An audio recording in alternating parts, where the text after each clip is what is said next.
From Silicon Valley, the heart of startup land, it's Getting to Alpha, the show about creating innovative, compelling experiences that people love. And now, here's your host, game designer, entrepreneur, and startup coach, Amy Jo Kim. Welcome. I'm glad you're here. Today, my guest is a rising star in the gaming world. Chelsea Howe wears many hats: indie game designer, community organizer, creative director of EA Mobile, expert in branded gaming, and champion of underdogs and outsiders everywhere. She's fascinated with the role of love and desire in game design and the BDSM mechanics embedded in free-to-play gaming. It's about pleasure withholding, and it's about behavioral compliance, and it's about obedience. Like, fundamentally, a lot of designers approach free-to-play by figuring out how to get players to be obedient to their what they perceive as an optimal behavior pattern, which is super interesting. Chelsea is a brilliant colleague, a force of nature, and a dear friend. We're thrilled to have her with us today. Welcome, Chelsea. I'm really delighted that you're here. Thank you. For those who don't know you, I'd like to start off with a whirlwind tour of your background. How did you get started in this field? And how did you decide what to pursue along the way? Tell us your story. Oh man, all right, whirlwind.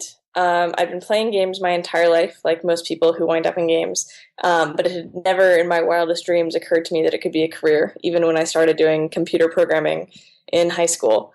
So I actually went to college for linguistics because I wanted to make fantastic worlds and stories for people. And then I wound up, while I was there, seeing this ad for game design, essentially like mini course, like a little come in for 3 hours and I'll tell you the basics. And that was kind of like this light going off in my head. I was like, oh, that's the future of my life. That is what I want to do for the rest of my life. And it was this really moving moment of like finality and closure, and like I kind of like settled and I was like, okay, that's it. That's what I'm supposed to do. So I designed my own major. I combined HCI and psychology with like digital music, music theory, 3D art and animation, creative writing, computer programming, like you name it. If it's remotely involved in games, I shoved it into a major and slapped the title interactive multimedia design on it, or interactive experience design. The cool thing about that was that I got to do independent studies every semester. And so by the time I graduated, I had 12 games that I'd made and produced with other students from all over the college. And one of them got a publishing contract. So I started up a little game studio at a college with a friend. And we published a game on iOS, got a bunch of featuring. It was super fun. And then I realized that I don't want to run businesses. And I joined Zynga. So I got hired by Zynga and put on the Farmville team back in 2010 when they were at like 32 million DAU. It was amazing. I learned more than I ever thought possible in a very small number of months that feels like years. From there, got pulled away by Jane McGonigal. So she came to me and basically said, I'm doing a new startup. I want you as my director of design. And she'd been one of my heroes for years, so I couldn't say no to that.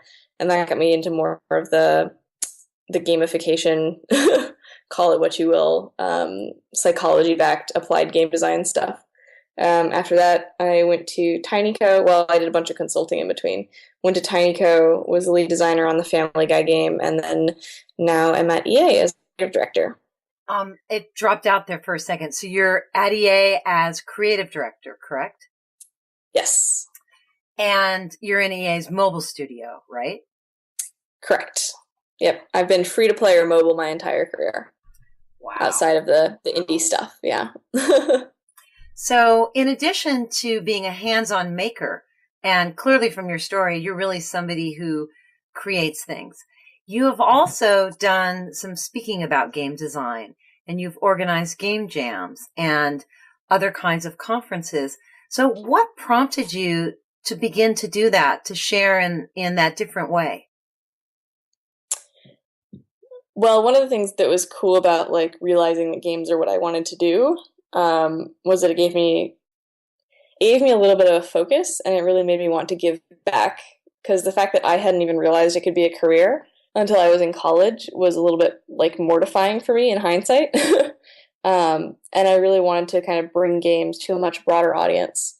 And game jams help do that, and game jams are incredibly fun, and that's how I built up the portfolio that let me get hired at Zynga, which led to all these other fantastic opportunities. And teaching is kind of the way that I validate the mess and chaos of ideas in my head. Because when you have to teach, you really have to learn how to structure ideas and come up with frameworks. And you learn a lot from just how people respond to what you teach. And then with the speaking, that was another way to kind of get validation and give back and share. I'm always much more creative when I'm working with other people. So those are all kind of ways for me to reach out to a community or try to help build a community. I just find really satisfying. What are the topics that are nearest and dearest to your heart? Oh, man. There's so many. Diversity, inclusion, and accessibility. So getting more voices into games and making games a safe place for everyone. Fractals and infinity. So how we look at systems across different scales and how we can capture things that are infinite or things that are otherwise incomprehensible, things like randomness. And how that can just kind of stun the human brain. I'm a really big fan of time, and talking about how attention changes over time, how emotions change over time, thinking about like brands and systems and things that age and what age does to an experience, at kind of evolution and how communities can change over time. I found that a lot of game design, especially from folks who have a more like traditional background, like console or board games, you design a complete experience. And there's something really beautiful about free to play, which creates infinite experiences, games that don't have that conclusion. And it really forces you to design in a fundamentally different way. I'm also really interested in love and relationships and human connection in games. We have kind of an unofficial clique called Team Heart that works on making games that are about love or about intimacy, that I really, really enjoy. I feel like there are a ton others, but those are the ones that are kind of at the top of my head right now. Right. Well, that's fascinating. So when you set about to create a new game, and you've done this many times, how do you start bringing your ideas together, and how soon do you start prototyping? I'm particularly interested in this as you're talking about free to play, because it's a different style of gameplay. It's less completely crafted and more perhaps systems built. Yeah. So what have you learned about like the smart ways to start vetting the ideas, bringing them to life in the really early days? Everyone's got their own style. How do you go about it? Yeah, absolutely. It really depends. I have two kind of fundamentally different ways that I go about designing for a free-to-play game. The first one is a mechanical approach. And so recently we were investigating, like one of the other things that I'm a little bit obsessed with right now, are idle RPGs. So with an idle RPG, we were interested in that genre and that mechanic. So we prototyped basically first thing. It was like, can we make a system where a number goes up and you can accelerate the rate of that number going up in a way that's interesting and compelling? And so that was kind of purely mechanical. And we prototyped immediately, because when it's about the mechanic, you need to feel that mechanic. With some of the other licensed work I've been doing, when you start from kind of like a brand or an emotion, like like this is the journey I want people to have, that can be a lot. That's very independent of what's happening moment to moment, or like the moment to moment gameplay, which is usually what people prototype, is just such an incredibly small part of that overall holistic player journey, over, days and weeks and months and onward, where the meta, I guess usually people refer to it, is much more important in terms of why are people going to pick this game and invest in this game for months and give this game, so much of their time? And so for that, like, we still haven't really done a prototype. We've got a bunch of kind of wireframes and walkthroughs, but those are more for us to organize information than they are to be put in front of players and used to validate ideas. We'll get to that, but probably not for another few months, in all honesty. Yeah, so it sounds like working on a branded game has some different challenges and some different constraints. Yeah. Than working on something that's more free form. Yeah. I think so, for sure. So you've done a lot of giving back. You've run game jams. You've taught. So you've had a lot of exposure to first-time game creators. What are some of the most common mistakes that you see first-time creators make? Something that you see again and again, especially at the early stages of designing and testing their ideas. There's so many. I love watching new people make games. They bite off way more than they can chew. So that's the first one. No one knows how to scope. Even professionally, like, it's very rare that you get a team that actually knows how to scope itself. And Agile helps that a little bit, but the reality is that all Agile happens within this kind of waterfall system of here's your ship date. Good luck. Have fun. And newbies just bite off way, way, way more than they can handle. They also have a tendency towards developer difficulty syndrome. So you don't see newbies testing a lot, and so they wind up making a game that is fun for them. And of course, because they've been working on it the whole time, they get exceptionally good at it and need very high challenges. So a lot of times, if they actually do put it in front of other people, it's either incomprehensible or just excruciatingly hard and difficult. So that's another big issue that I run into.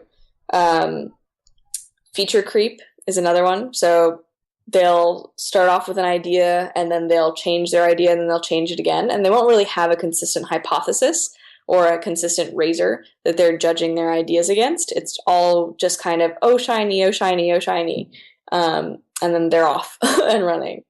And then one of the other ones that's a little bit more subtle is, and this usually has to do more with like a professional environment than a like game jam environment.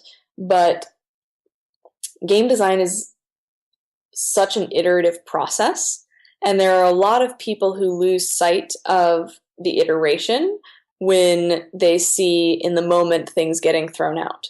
So it's very hard for some people to see whatever you want to call it, see failure, see trashed work for the learning value it brought, as opposed to just feeling like that was wasted effort. And so teaching people that failure is part of an iterative process, and it's silly to assume that 100% of what's created will make it to launch. And in fact, if it does, then you're probably not doing robust enough testing. Making that mental shift is really difficult. Wow, that's really valuable. So let's talk more about prototyping. Mm-hmm. So at what stage do you start prototyping? Do you tend to prototype quite early in the design process? Are we talking about like internal prototyping, or are we talking about like stuff that's going to be put in front of consumers? Let's talk about both, because differentiating between them is very valuable. Sure. So the thing that we're doing that's really, really helpful is wireframes and walkthroughs. So not necessarily a paper prototype, but like digital sketches of the step by step by step of what different stages of a user experience might look like. So we'll look at, the one that everyone should look at. So like, what are your first 5 minutes? But we'll also look at, okay, if I've been in the game for a month, what is my 5-minute session look like? And okay, if I've been in the game for a year, what does my 5-minute session look like? And you have kind of these really great, again, insights into your goal experience and a lot of the nuance and edge cases that you might not have caught otherwise when you're developing across those different timescales. Wow. So then when do you start building internal prototypes? So It really depends on the mechanics. So a lot of people talk about innovation in two different ways. There's innovation, which is, here's a completely new thing. You haven't seen this mechanic before. And there's, this is innovative because it combines things that have never been combined before. And when you're doing combinatory innovation, it's a lot, there's a lot more known factors, and it's a little bit easier to extrapolate the experience. Again, that's risky. It's always risky to assume you know anything. Mm-hmm. But you can kind of delay it a little bit longer, have it kind of at the pre-production phase as opposed to the concept phase. Whereas if you're trying to come up with a new mechanic, and A, it's probably not new and you probably just haven't looked hard enough, but B, you should do it very, very, very early. The cool thing with free-to-play is that iGaze can basically open the App Store and consider all of those things prototypes. So it's very easy to find some small thing of what you're looking for, either on the App Store or on Kongregate.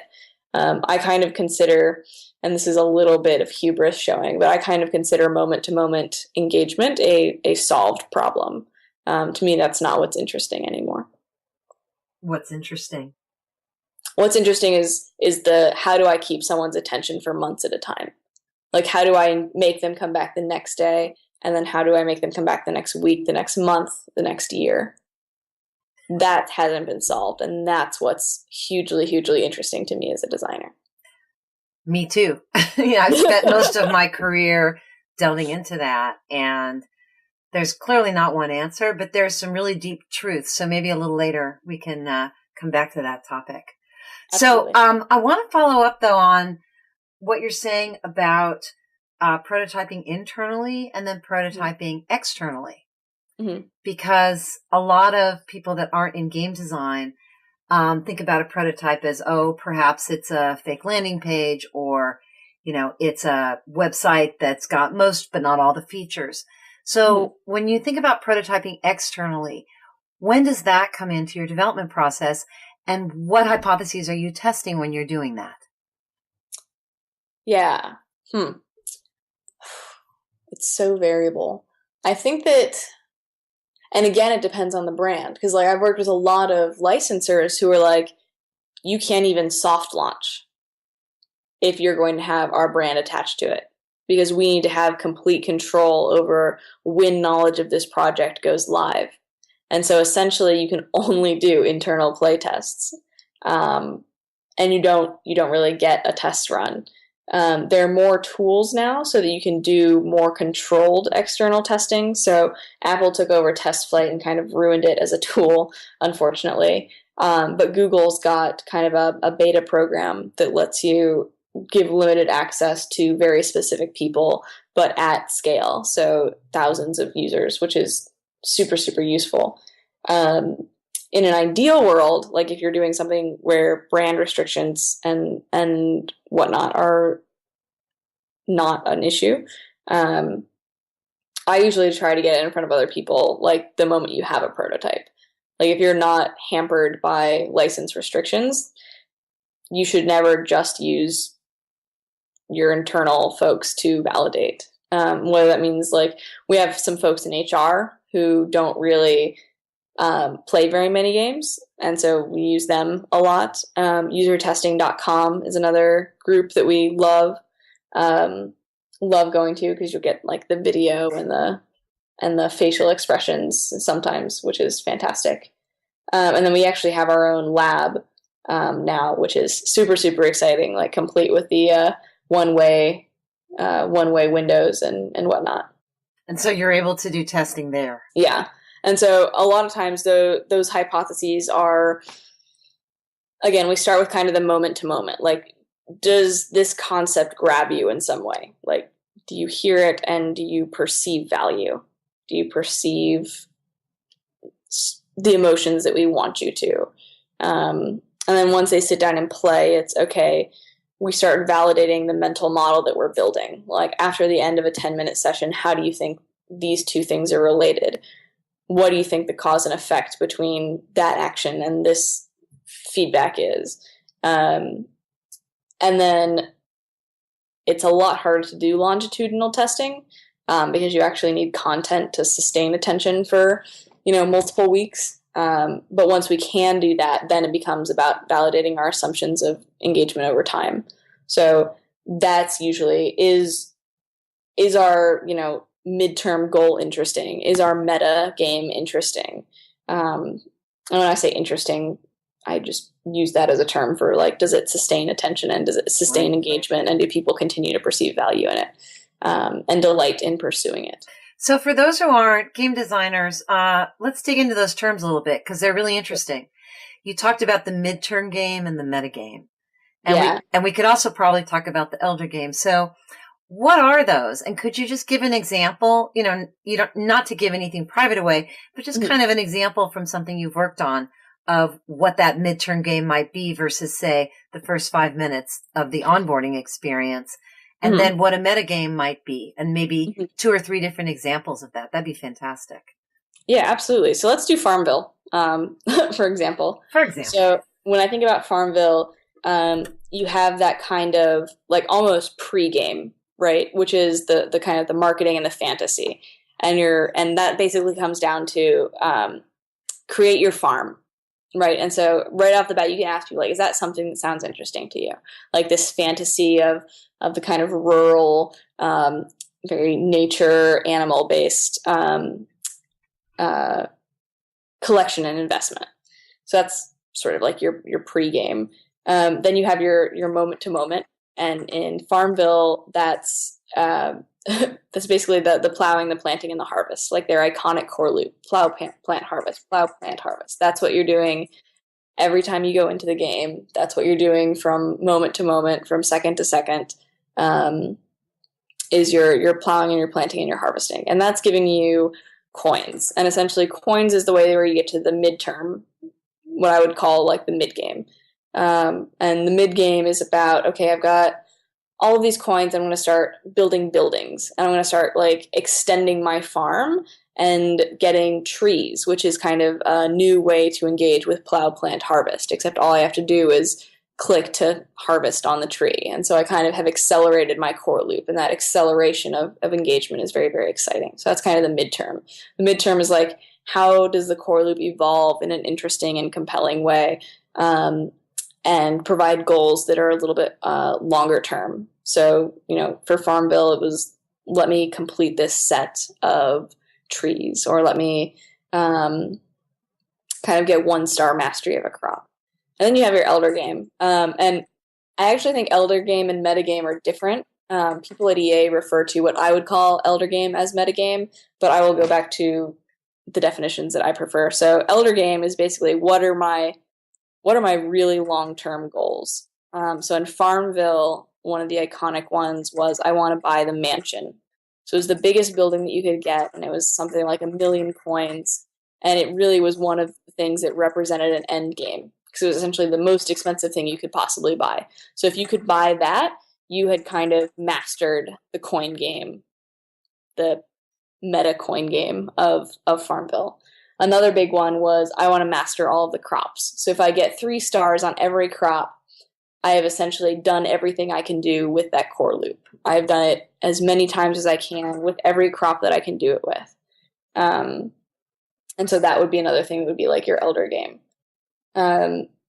Meta game then refers to kind of things that aren't explicit within the systems, but things like our Farmville community page or our fan pages, and ways that people kind of relate to the game at a higher level. For me, it's usually a social level. And because I think you and I both believe that social is that key to unlocking sustained engagement over time, that's why I've kind of started using metagame and elder game more interchangeably. Just because everything that goes on socially outside of the game is part of the experience as far as I'm concerned. Wow, that's really interesting.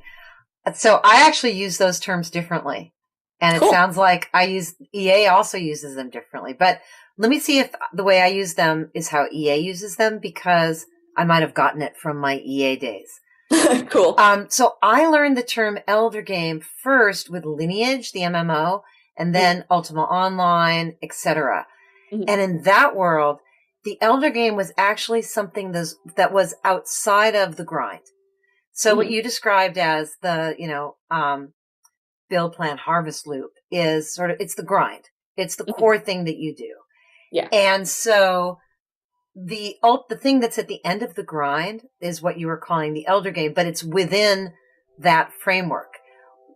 What I learned in elder game was a game, you could almost call it a metagame, but it's an activity that unlocks to the highest level players. That's a different kind of activity. That's fundamentally different. So like new systems and mechanics. New systems and mechanics, and in particular, new roles. So a lot of what happened, like in Ultima Online, is they created an elder game that actually was, they were scrambling to cover their butt for customer support because popularity exploded. There were some issues with the reputation system. It was very early in MMOs, and they needed extra customer support and game masters. So they turned their higher level players, poof, you're a game master. It's a new elder game, right? And sometimes that worked and sometimes that didn't work so well. But then they refined it. But then in Lineage, the elder game is actually like a capture the flag game where you kill monsters and get loot and do that basic loop. But then you have castles and other groups have castles, and your guild, you can capture someone else's castle, and there's a special stone inside the castle. And if you get it, you now have that castle, and you can levy a tax on all the citizens who have little houses in the neighboring areas. So there's a whole economic thing that only goes on at the very highest level of players. That's basically capture the flag, which is a forever game, right? I'll get you this time, you'll get me next time.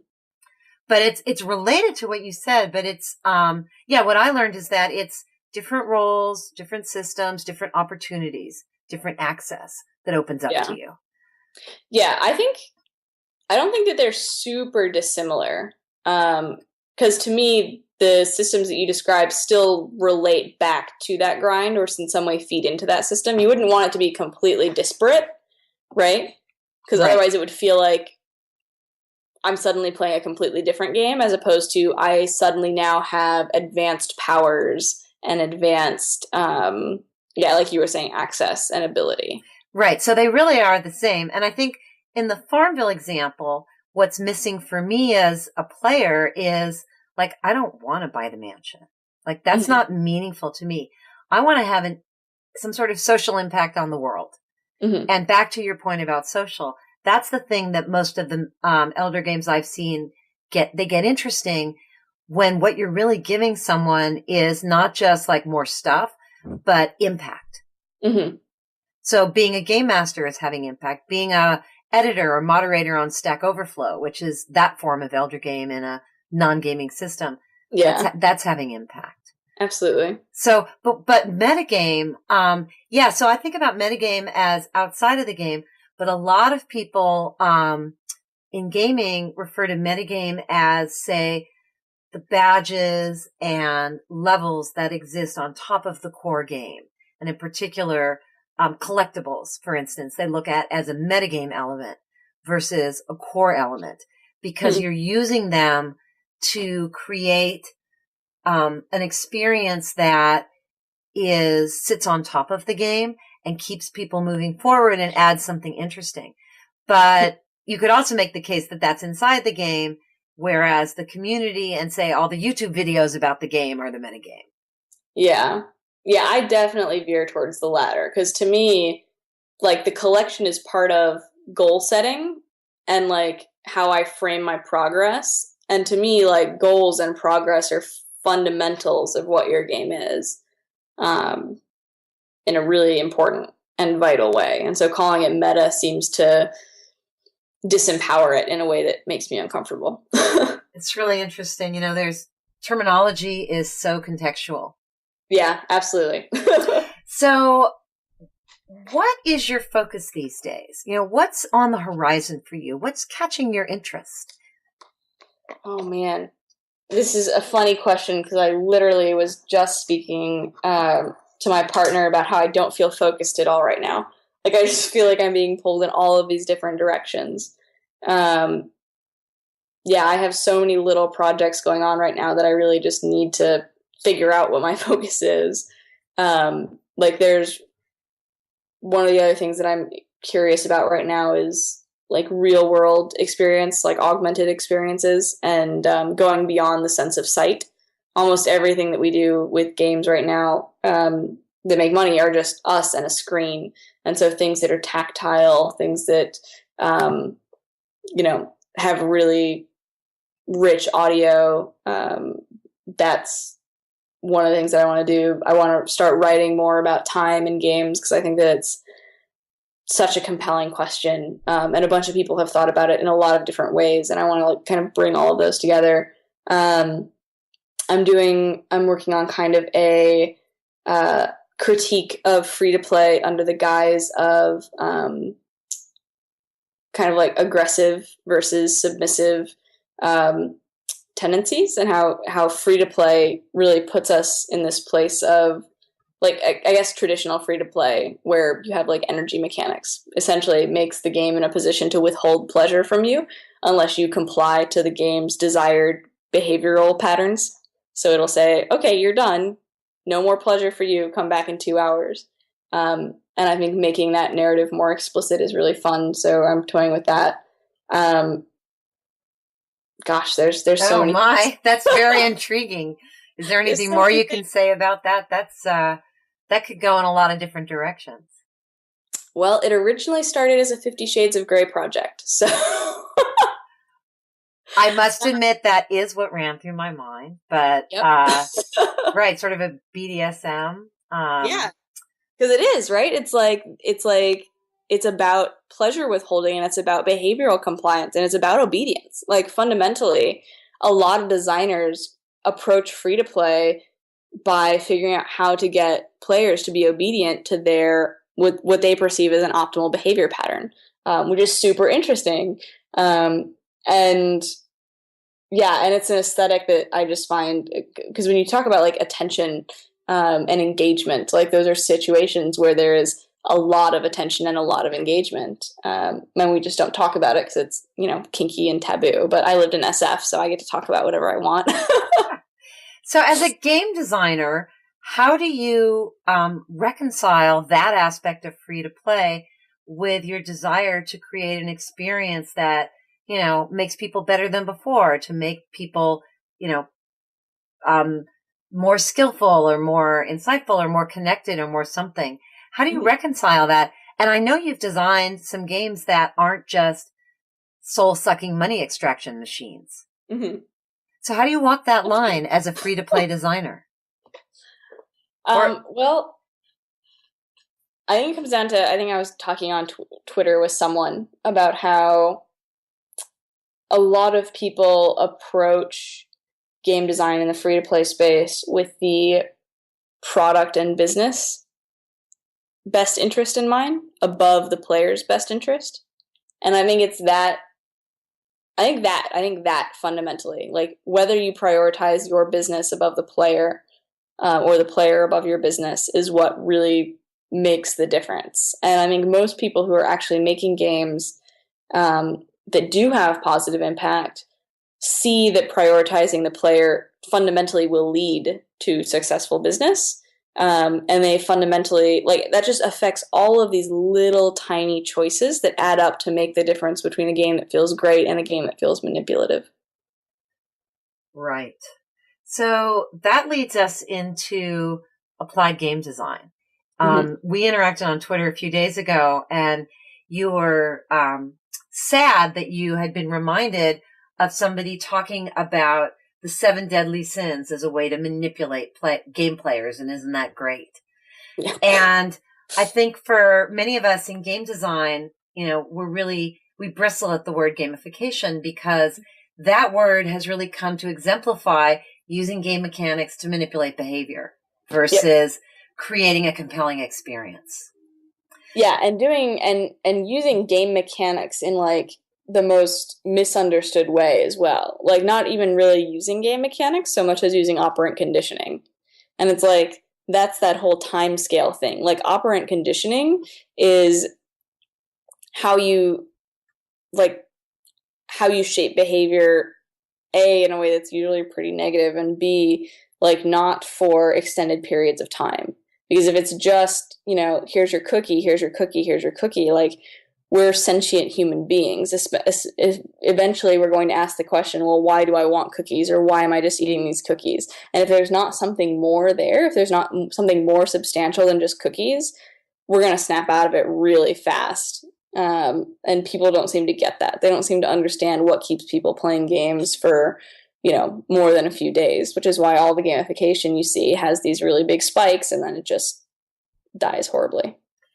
Right. So, as an alternative, I think the idea behind gamification, many of us are excited about, which is applying games broadly to many different areas. You talk about augmented reality, the inspiration you got from Jay McGonigal and her approach, which was, visionary and very early. So, what does applied game design as opposed to gamification mean to you? To me, it means actually understanding in a very deep way the psychology of what motivates people and helps people to flourish, and utilizing that, not these kind of mechanics and systems that provide brief spikes of engagement, but actually looking at things like clear goals and clear progress indicators and moments of delight and wonder and awe, curiosity, like understanding the emotional component, and then understanding at an even higher level, like why people still play WoW even, years after they've lost interest in quote unquote the game. It's because that's where they go to hang out with friends, and that's where they go to bond, and people need to kind of climb a little bit higher up Maslow's hierarchy, and realize that games can satisfy almost all of that because they essentially give us a controlled simulation of our own lives and the same things that make us happy in real life, like the idea of progress, the idea of social status and importance and validation from our peers, and all the way up to like metaphysical satisfaction or comfort. Like, those are all things that drive us as human beings and that help motivate us to act in ways that can improve our lives. And they're things that games give us, for better or for worse. And then sometimes they just make us beg for our pleasure. Yep. Yep. So, those games too. And I guess depending on what you're into, that could be the best thing ever. I'm imagining that it will have its audience. So I know you and I are both very into cooperative gaming, and I've learned a lot from you about indie cooperative games and just that subject in general. What are you seeing these days or playing these days in co-op that's interesting to you? Well, we've got the whole Twitch thing. So that's obviously what's the forefront of my mind right now. Tell us about that, the whole Twitch thing, because not everybody is aware of what's going on there. Yeah, so Twitch is a game streaming service, and it's co-op in a different way. It's kind of almost old school co-op making a comeback, because all the games that I played when I was a child were co-op. Not explicitly, but because I played them sitting on a couch with my brother next to me, and my mother and my father watching, and my father drawing, or telling me where to go while my mom drew diagrams of the Zelda dungeons. And games were cooperative, even if it wasn't something manifested systemically. It was something manifested in the meta. And so Twitch gets us back into that feel of games being cooperative or collaborative through observation and giving the observer a more active role and making it much easier to get observers. And so that alone is super interesting. But then what my partner Michael's working on and what I'm helping him design is games that actually take those observers and then make them active participants again. So Twitch Plays Pokemon was kind of the first game that got a lot of press for doing this. And it was interesting because you could go and you could watch this game be played, and then you could kind of touch in and play it as well. And to me, that opens up so many possibilities. You can have tens of thousands, hundreds of thousands of people watching a Twitch channel. And wouldn't it be absolutely phenomenal to play a game with 100,000 people that let everyone engage and let everyone feel that sense of connectivity that's again usually reserved for religious ceremony or sporting events. So that's what you're working on, huh? Yeah, that is the thing that is in the ether right now. Wow. So the thing I'd like to close with is looking at yourself and looking at, what projects really light you up and where your special powers are. What is your superpower as a designer? What's your sweet spot? Well, I think the one thing that I've found that I seem to love and enjoy that most other people don't is actually working with brands and licenses. I know a lot of designers who are like, oh, if it's not mine, they can't get invested in it the same way. And I really take a lot of joy and pride, I guess, honestly, in my ability to kind of look at what are the central tenets of an IP or of a brand? Like, what do they make people feel? What associations do people have with them? What is the heart of what this brand is? And then basically transliterating that into mechanics, and figuring out how I can create a system and a set of goals and progression layers that make people feel those same things, and give them that authentic experience. Chelsea, if people would like to learn more about you and follow what you do, what's a good place for them to look on the web? Twitter, probably. My Twitter name is in Sanskrit, so it's not the easiest, but it's ManoJalpa. And then, sorry. Go ahead. I was going to say, you can also find me at chelseahowe.com. Wonderful. Thank you so much for your time today and sharing your stories. Thank you, Amy. This was great fun. Thank you. I really appreciate it. Thanks for listening to Getting to Alpha with Amy Jo Kim, the shows that help you innovate faster and smarter. Be sure to check out our website, gettingtoalpha.com. That's getting2alpha.com for more great resources and podcast episodes.